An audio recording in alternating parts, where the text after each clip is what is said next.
Hi guys and welcome back to my channel. If you're new, my name's Ailey, thanks for watching. Today's video is going to be a tutorial on how I do my brows.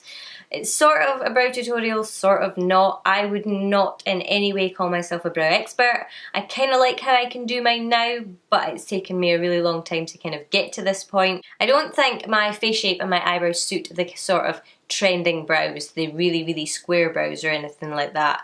So I kind of just had to come up with the shape and stuff like that on my own. I'm a beauty therapist and I do shape eyebrows for a living, but doing it on somebody else where you can see it all nice and clearly and you don't have to look in a mirror is so much easier than doing it on yourself. And then I find that when you're doing it on yourself, you're way more critical. You look at your face every day, so you are a perfectionist when it comes to things like that. That's like why we always say to ourselves that our eyebrows are sisters, they're not twins.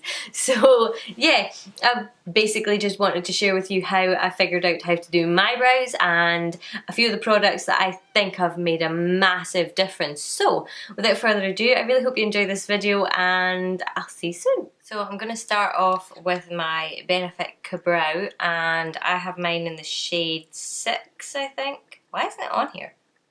5. I have mine in the shade 5 and I do like it.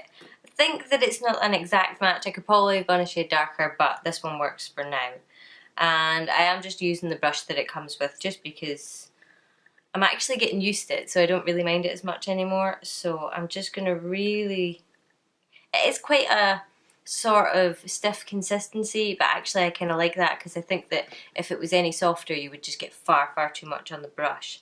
And I wipe it off on the back of my hand just to get most of the product off, and I go in right at the very bottom of my brow, probably the same as everyone else does, and just feather a line upwards, and that immediately gives a little bit more definition to my brows. And then I don't have a really strong arch in my brows. I kind of round it a little bit more. I mean, the arch is still there, but it's more sort of just rounded. So I take it down to the tail, and the tail of my brow is a nightmare, and I don't really extend it too much, just the tiniest little bit.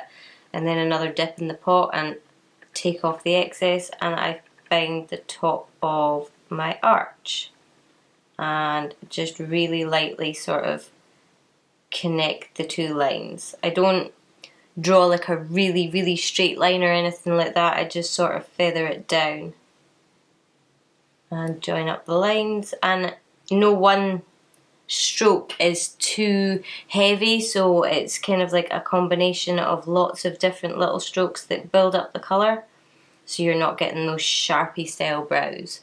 And that's the tail of my brow done. So I'm just going to do the same and dip in again, and I'm going to start from, my hairs don't grow up at the start and then across, they all sort of go that way, so some go a wee bit more up than others, so just where you can see them there, that's where I'll take the line from, and I'll just take that up to connect, and then in here I'll just sort of feather it just to darken it up a little bit.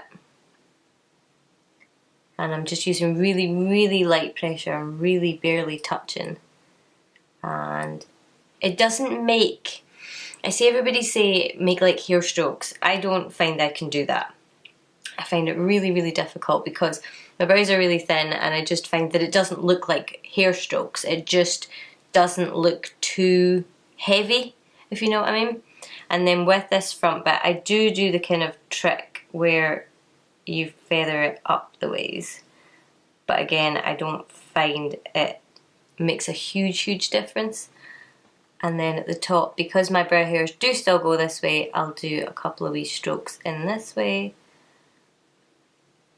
And I kind of do these ones diagonally. And again, I'm not drawing lines. I'm just kind of almost making shadows.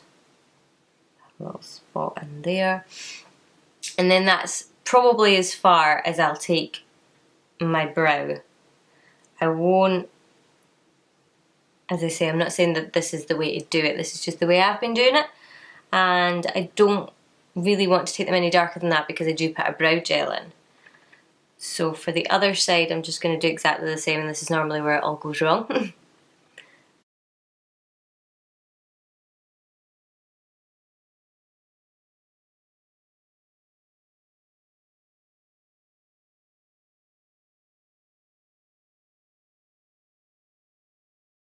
And again, I'll take it from, see, that time I didn't actually wipe off enough, and you can see that there's like a really, really strong line there. So I'm just gonna drag the tip of the brush and drag that down a little bit. And then sort of distribute the colour throughout my brow. And I end up with more product on the back of my hand than actually on my eyebrow, but it's just the way that it ends up working out.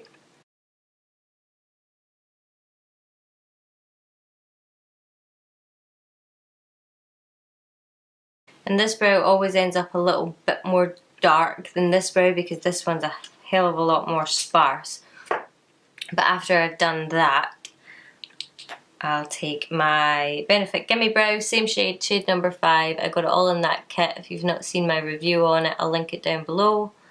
It's such a good kit. And it's completely changed the way I do my brows. I used to hate doing my brows. I still don't really enjoy doing them, but they get better at doing my brows. I don't mind doing them so much. I let the brow gel kind of dry down a little bit, but not too much, because I don't want it to flake off doing the next step, and the next step is the ready set brow.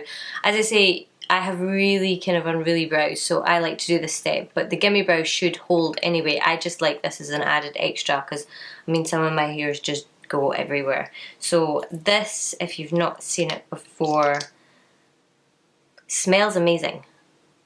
I don't know if that's just me. This, I absolutely love the smell of this for some reason, but the top bristles are long there and the bottom bristles are really short, so if you use the top bristles you won't feel any product touch your face at all. You actually don't really with the bottom bristles either, but if you've got slightly longer brows the long bristles are good, and if you've got shorter bits or bits where you want a little bit more product then you can just flip it over and use that side. And I just find that it just sort of tames everything and sticks it all in place. So that is how I do my brows. I don't know if it's the change in product, but I feel like I'm a lot happier with them now than I ever have been. I always struggled quite a lot with my brows because they are so dark that if there is hairs missing, you can totally see it. And I overplucked as a child, so my eyebrows, even though they should be nice and thick and fluffy like the rest of my hair, they're not. So I think it could be just the fact that it's a pomade, because this is the first pomade I've ever tried, but using this with the little brush is just totally changed the way I do my brows, and having the correct colour as well. I do still like the Anastasia Brow Wiz. I've literally the tiniest little nubbin left on the end of it, but it was kind of, I think it was just a little bit too warm for me in the shade, so it didn't obviously look as good as this does because the shade didn't really match. But yeah, I think if you look really, really close you can see that the shade isn't quite there, but from a reasonable distance that most people would stand away from you anyway, it does look fine. So yeah, that is how I do my brows, and if it was helpful then I'm really glad, and if you enjoyed this video then I would love it if you would give it a thumbs up and subscribe to my channel. I post videos every Wednesday and Friday. I am going on a hen weekend this weekend, so that should be fun. I'm hopefully going to get some vlog footage and share it with you guys. I have no idea what I'm in for here, but I think it'll make for quite entertaining viewing anyway, so if you don't want to miss that, be sure and subscribe, and hopefully I will see you guys soon. Bye!